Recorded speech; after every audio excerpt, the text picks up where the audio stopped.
కాకినాడ జిల్లా జగ్గంపేట మండల కేంద్రంలో విలేకరులపై దాడులు ఖండించాలని కోరుతూ పాత్రికేయులు నిరసన ప్రదర్శన నిర్వహించారు. ఈ ప్రదర్శనలో జగ్గంపేట, కిర్లంపూడి, గండేపల్లి మండలాలకు చెందిన ప్రింట్ అండ్ ఎలక్ట్రానిక్ మీడియా పాత్రికేయులు హాజరయ్యారు. పార్వతీపురం జిల్లా మక్కువ మండలం ప్రజాశక్తి విలేకరుపై దాడి చేసిన వారి మీద కఠిన చర్యలు తీసుకోవాలని డిమాండ్ చేశారు. జగ్గంపేట సెంటర్ నుంచి పోలీస్ స్టేషన్, తహసీల్దార్ కార్యాలయం వరకు ర్యాలీ జరిగింది. అనంతరం Jaggampeta CI YRK Srinivas, deputy tahsildar నాగేశ్వరరావుకు జర్నలిస్టులు వినతి పత్రం అందజేశారు.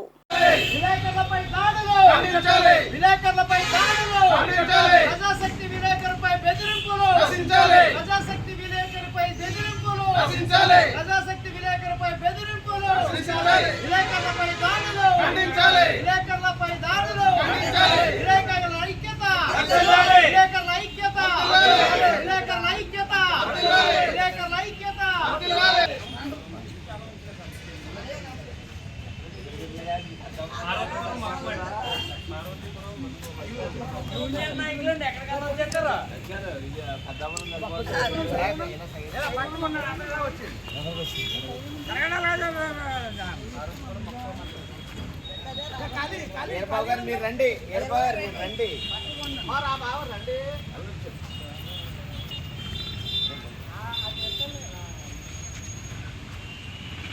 కొంచెం ఓకే సార్.